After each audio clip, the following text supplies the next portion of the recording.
Hello and welcome to You're Better Than That, a podcast hosted by me, Hannah Miller, and usually joined by my friend Zoe, who is here. I am But here. we also have a very special guest, which is Sam. Hello, Sam. Hello. Sam, my husband. Glad to be known as a very special guest. You are I a very feel special privileged.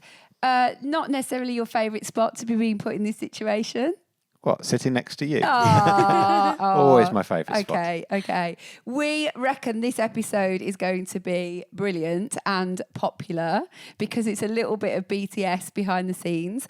When you say we, does that mean you and Zoe? Yeah. Me and Zoe, not you. I'm not self-promoting in this but way. me and Zoe think this is going to be, because I'd want to listen to it if I wasn't doing it. Wow. Because not many people talk about marriage and relationships. Or marriage, as it says in the two of us. And this is us. This is us, that's what you meant. We thought it would be, we've been doing a series, haven't we, Zoe? Sorry, Yes. Zoe, we're just completely not talking to you. I love it. Go for it. We've been doing a series, haven't we, Zoe, on prioritising all the important things in life and Yes. balance. We've done family, Yeah, work. friends. Have we done work? No, we haven't done because work. always gets a look in. So we did family, friends, self. And then we thought we could talk about love, marriage, long-term relationship, your personal relationship. And the reason this is so important is this episode's going out on our exactly 25th wedding anniversary. Wow. It'll go out that day. 25 years. I know. That's Well a done, lot. darling. I know, well done, you too. I mean, you really do deserve a medal. We got married young, so I just want to give a little bit of context to that because some people listening will think that's a long time, and it is, because when my parents had been married 25 years, I thought they were like literally, really old and like close to death, whereas we are now those people. But I was 19 when we got married. That is young. Madness. That is But you young. can't talk because you were a babe as well, I was 21. which is still a babe. There were no extenuating circumstances. The fact you were 19, it just was Oh no, love. we were just young. we were just young, and we were just crazy and young. And here we are, 25 years later. And so we thought we could give a few things that have helped us go the distance so far. What's helped us do that? But we both prepared some thoughts, but we haven't spoken to each other. Dang, dang, dang. So we could say either things that don't agree or the same thing. But do you want to ask us anything first? Yeah, I have some Before we go there. quick fire Go on then. questions to ask both of Go on you. then. I'm going to ask both of you, then you can both answer. Okay, fine. What 3 words would you use to describe your partner? Oh, go on. I mean, beautiful, obvious, right off the... Thank you that you didn't say nice. No. I hate that word. No, occasionally I fall into bad habits and say nice. I and hate nice. Quickly realise I've made a Don't bad say mistake. nice. So beautiful, generous, like unbelievably generous. Not financially, though, that also, but generous with time, with words, with attitude. So beautiful, generous, and quirky stroke funny. Funny. I'm glad you said funny. Oh, good. Well done. I am funny. Yes, I am. I'm so pleased you said that. That's made my day. I mean, the other things are good, but funny is a good choice. Sometimes you're funnier in your own head than in other people's experience, but That is also that true. is also funny. That is true. Okay. So you are handsome. Not nice, but handsome. There we go. That's a reciprocal one, but you are. But you are also adventurous. I don't think people know quite how comfortable you are with risk unless they know you well. You're very adventurous, very comfortable with risk, very happy to do the scary thing. And you are also really safe, which is a really strange combination of being risky and safe. There you go. Next question. Who would play your partner in a movie of their life? Oh, that's such a good question. oh my goodness me. Who is it who looks like you that I say? Keanu Reeves. When you were young, yes. Or the Foo Fighters man looked like... Somebody actually Dave thought you Grohl. were him. Yeah. When we were in America, somebody thought Sam was really? Dave Grohl many, many years ago. Paddy Considine, you said. Yes, before. you really look like him. So one of those people. Okay. And who do you look like? I don't know. I can't. Some people say I look like that woman who was on The Only Way is Essex, and I can't remember her name. She's got a funny name like Mobsy. It's not that. I'm not sure. Miffy. Maybe. Oh, do you know what? People said that when Lord of the Rings came out, yeah, they did. that Arwen, that you looked a bit like That's Arwen. Liv Tyler. Liv isn't Tyler. it? There So we she's go. make Because believe she's in the got film. brown hair and small blue eyes. That's basically And it. pointy ears in the Liv film, and which pointy you ears. don't have. Yeah, but pointy there ears, you go. brown hair, So small eyes. I married Arwen. Okay. That's nice. Okay. Last a good question. If your partner had to take one thing to a desert island, what would it be? The partner. Yes. Oh, Hannah would definitely take music, I think. Oh, no, Pax. You take Pax, Yeah, the dog. take Pax. After Pax. I think Or it'd be- mascara or Vaseline. No, you wouldn't care about that on a desert Vaseline, so multi-purpose. True. You can do your whole face with Vaseline if you need to. Yep. And healing and other things like that. Like as in, What does that it mean? means like if you had a sore sore Okay. arm and you could use it to give you a bit of like cheek shine and eyebrows and lips. I remember learning that when I was a little, like some Vaseline can be multi-purpose. Okay, So I would take that or Pax. We've done you quite a bit of time on you. Sorry. Now, so now you got to suggest for me. Okay, you'd take you'd take your Bible and a book, but you'd also take like a spear, something to kill things with, or like something to make fire. You'd take some sort of Something practical. something practical Sharp and tool. perhaps slightly A lot to be said for caveman. tarpaulins as well. Tarpaulins. Yeah, that's a life-saving thing. I would probably take Vaseline and not save my life. Water bottle. No, I probably wouldn't take that. I think you take a sat phone so you could still talk to people all around the world. Definitely. Those are really good questions. Well, because we're talking about prioritizing relationships, and I'm sure the people would love to hear some of your advice and things you've learned over the How last to do 25 it. years on how to do that. How do you make it last? How do you go the mile? Yeah. And I think it's really important that we say this is like not easy, and having any relationship that's going to last is hard work. That's also not to say it's not wonderful and fun and all those things too, because I have heard some single people say that married people make marriage sound awful and just really hard work. And I don't think that's true either. But it does, anything that's good requires effort, anything. So these are, I guess, I don't know what you're going to say, but we've both prepared a couple of thoughts. So we could do one of them and then one of the others, and then see if we add dots join up on what's made it work so far, 25 years, and the good, the bad, and the ugly of that. Do you want to do one of yours first? Yeah, sure. So I had a little bit of prep to think about this. So Spice Girls, famous world-renowned music artists. A number of years ago, they wrote a song called Two Become One. Yeah. And reflecting on To the nature, become nature relationship. Also, somebody else famous who talked about two becoming one was Jesus. He said that two become one in the context of marriage. And I think whether you take Spice Girls' advice or Jesus' advice, actually that concept of you become one in your relationship, it's no longer two, it's one, I think changes the nature of how you think about your relationship, because it's so often in relationships that we're almost competing as two individuals. Whereas if you see your relationship as you are now one, then you don't really think about competing with the part of you that's one, but you're thinking more about, well, how do I contribute to the one that I'm a part of? And so I think that is a really, really helpful way. It changes the nature of the way you think about yourself, the way you think about your partner, the way you think about your relationship. Because I'm like, well, I don't want to do something to hurt you, because I'm also hurting us, and maybe even selfishly hurting myself in that, and so I'm all the time trying to think, okay, how do I grow and mature the relationship, the one relationship that the two become one in, we're a new identity. And that doesn't mean you lose yourself. No. Because, and I think that's sometimes what people are so frightened about. And, loads of people who would be like, I have my own money and my own, my own life and my own things. I don't think trying to become a unit means that you have to lose yourself. Absolutely.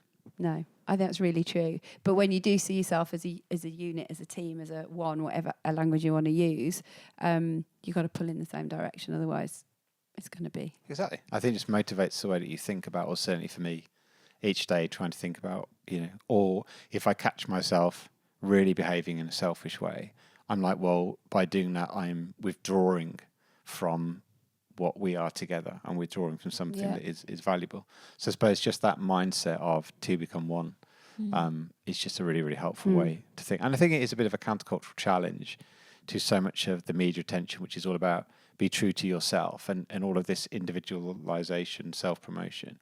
And there is a sense in marriage where I think you willfully choose to lay down some of your preferences in order to love the other. Yeah, which isn't always easy. Not always easy. Because I'm willful. You are willful, but aren't we all? Oh, yeah, but I am more willful. Okay. One of my principles was when we're right, everything else is easier.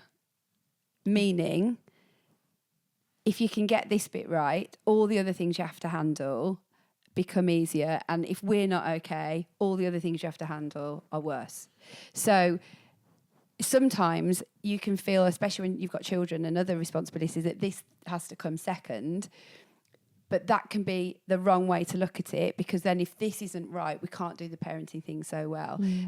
If your work is really, you have a full-on workload and responsibility. If we're right, you can handle that. If we're not right, that feels more pressurising. If the boys are driving me mad or the house is a mess and we're not right, all those things are 10 times worse. So I think we've learnt that when we're good, everything else is good, even when everything else is hard. That's really important.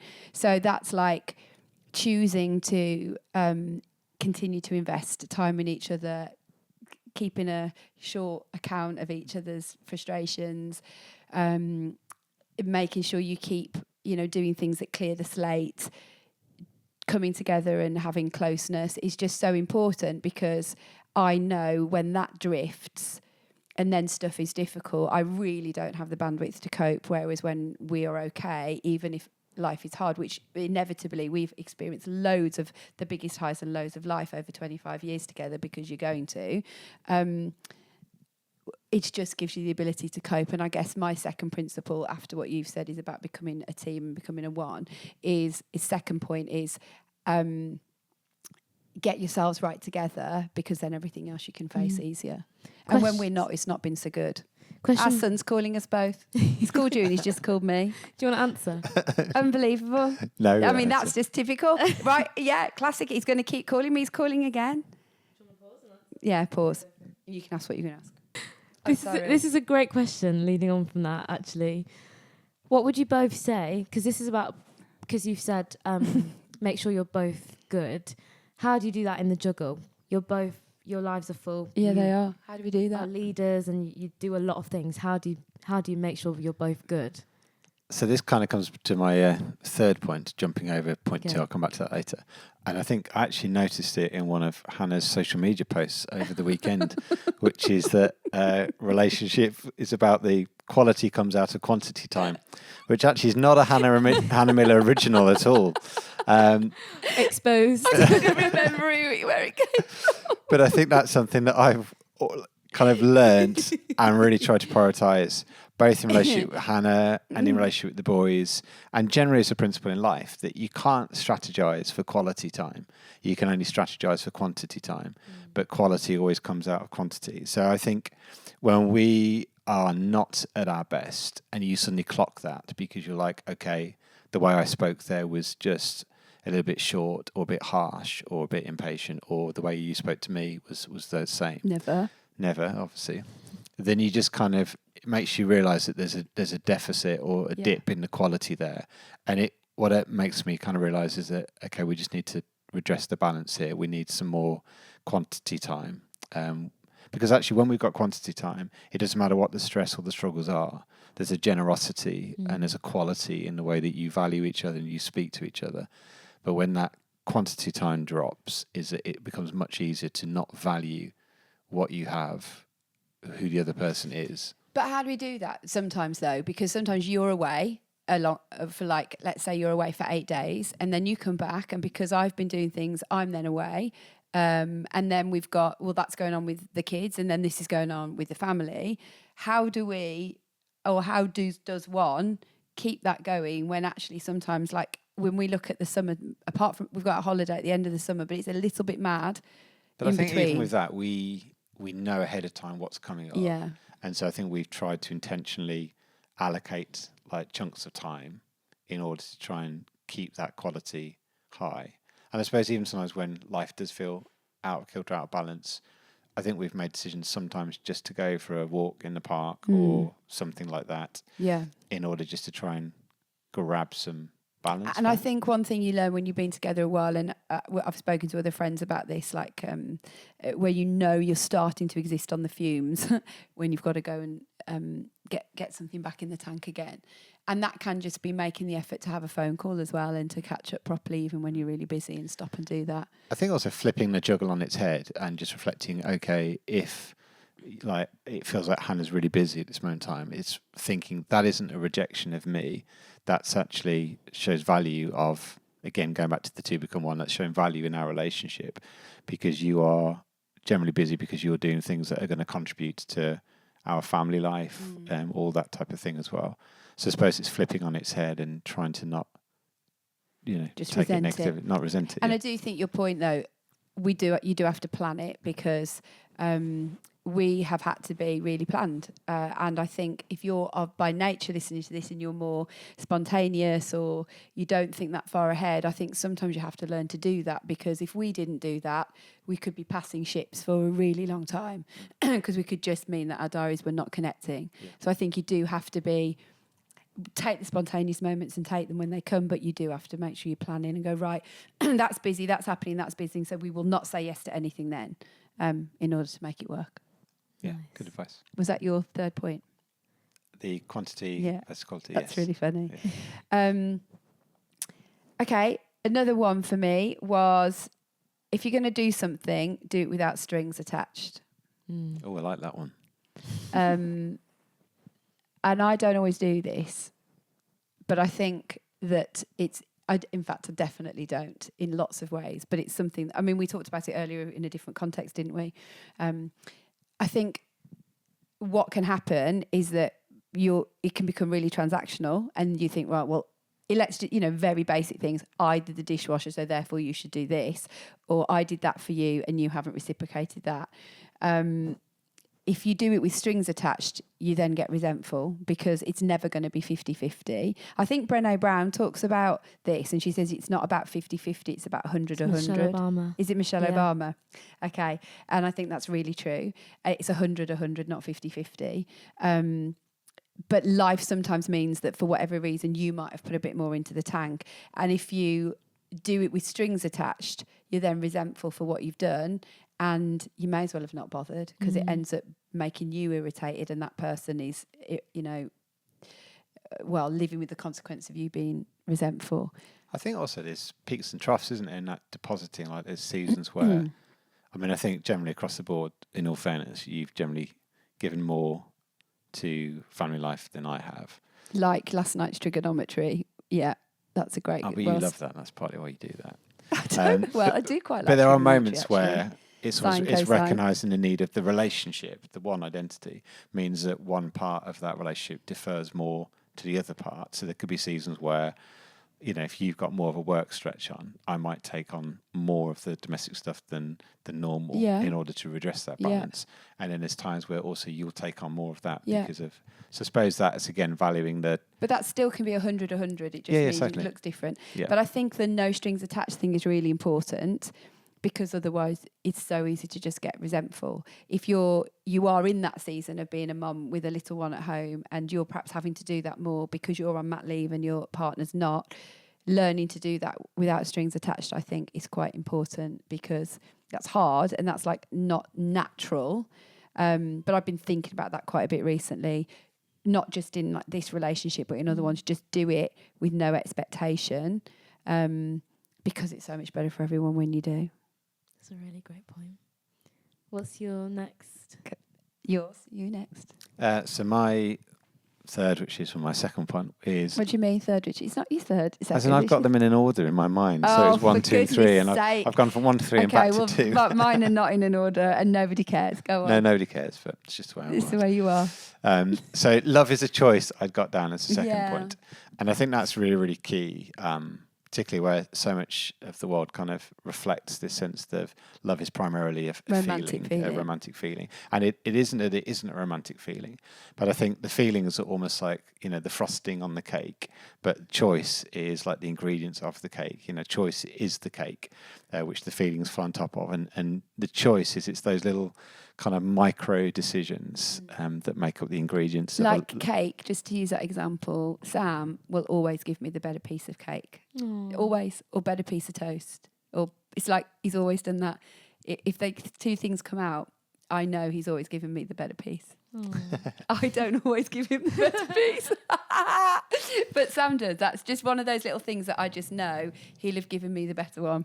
But yeah, That's a little choice about cake. yeah. But I think it's all Sorry, carry there's on. all those micro choices that you make. So the choice to listen when you feel like just justifying or defending yourself. I mean, that's something that I'm totally aware that I fall down on that. Well, that's a rude look. It wasn't. But just that there's those moments where you catch yourself and think, actually, in this conversation, I'm more about justifying myself than really listening to you. So then love is the choice in that moment to say, actually, I'm going to prefer you in this. I can afford the fact that I may be wrong or may not be wrong, but I can afford to let go of something here in order to honour you and to love you. So I think it's if we don't understand love as a choice, then we're living on kind of romantic highs and lows and feelings of a relationship, which I don't think is possible to have a relationship long term, because I think there are so many moments in life where things are more challenging or you're more stretched, or, you know, if children are part of your relationship, the demands that they place on you individually in your relationship, actually that choice to prefer the other person, to choose to prefer someone else's needs over your own, interests over your own, I think that's absolutely fundamental to a relationship. Yeah, I just think I'd add to that. I think you said something before about feeling in deficit, and I think another really good way to look at this is almost like an account or a bank account, and what are you putting into that? What's the deposits you're putting in? Because if you're not, you are going to quickly get to deficit, and even if one person is putting loads in, it will still get to deficit. But if both people are putting in and withdrawing, you're going to stay in. Is it in the black or in the red? The black's good, isn't it? Is red bad? Isn't green part of the equation as well? Green, black or red? I don't know. I think there's a saying about being in the black or the red. I think being in the black is good. Although it doesn't sound it, does You'd it? think So in a you'd like to relationship, be in the red black, would be but good, then it's red wouldn't black. it? Although she's in a much more colourful era at the There you moment. go. She's wearing blue today for those that can't see. Yeah, I've lost the point now, but it's about keeping out of deficit and putting things in. And that's, again, all relationships, isn't it? And sometimes you can feel like there's been loads of withdrawal by the other person, and you maybe need to have a frank conversation about that and say what you're putting in. Yeah. And just with that, it's like a third point with like an appendices to it. It's like my life. the little choices, like making cups of tea. Hannah is really good at writing little notes that if she's away, she'll leave on the pillow, or she'll kind of put in a bag. When I My go sister away. used to write notes on a banana for Simon, and people at work used to say, "What's on your banana?" every day. She used to write it with a biro, and it became like office folklore about Simon's banana. Sorry, go on. And just little things like the little affectionate touches, the holding hands. It's those moments where your Little thoughts micro moments are drawn to the person, and you act on that to demonstrate to that person that you've had a thought. Yeah. And I think that registers much more profoundly than we imagine. I'm aware of Hannah, if I'm driving, just reaches over and just puts her hand on my leg, and I'm just like, oh, that shows that Hannah's thinking of me. Or those little texts in the day that you... Have you got any milk? Can you buy some milk? Well, Those you kind can of do texts. those ones as well, Yeah. but I was thinking more of the I love you text, or I little know. heart text, those type of thing. And I think another little thing is matching bedtimes as much as possible as well. I think that's really true. Because it's that end of the day kind of processing, reflection, getting up together, those things, as well as other important things that happen at bedtimes. Yeah, but I think that's really true about bedtimes. If you are constantly different bedtimes, I don't think that's a great idea. And that is, again, that's the choice, because it's a choice to forego our What you might personal wanna preference. do. Like, you are much more of a night owl, and I'm Yeah. more of a morning bird. But if we went with our individual preferences, we'd miss so much connection Yeah, we point. would. So I think it's that choice, again, for the sake of the relationship. At least that, sometimes. the two become one. It's that you forego something in order to benefit the other, Yeah. and ultimately your relationship, and therefore, in one sense, yourself. Yeah. I think I've got one more point, haven't I? Am I allowed another one? Yeah, go for No, it. you're going to ask me something. Well, yeah, I was just thinking 25 years is a long time. Isn't and it? you've been together 27. 27 and a half. How have you not become familiar with each other? So love is a choice, but Yeah. how have you sustained that? Well, That's really a good question. Forrest Gump said, life is like a box of chocolates. You never know what you're going to get next. And I'm a And bit Hannah's like a bit like that. Multiple personalities to reveal. I saw that recently. It said, I'm glad you like this personality. I've got a load more to show you. No, but genuinely with that point, like I've seen Hannah in so many different kind of phases of life, from being, when we got married, she's a teenager, 19-year-old going to university. So seeing Hannah in that phase of life, and then when Hannah started her charity, seeing her in that phase of life, and then having a baby, when Hannah became a mom in that phase of life, and then seeing Hannah kind of, rejoice with friends and grieve with friends. It's like every day there's new facets of Hannah that I'm like delighted by most days, delighted by, like inspired by, like cherish those things. So I think it's the fact that because life is new every day, actually what it draws out of, the other person, and therefore the opportunity it gives you in your relationship to celebrate, to appreciate, to validate something. Even today, Hannah's, dealing with, grief, but just seeing that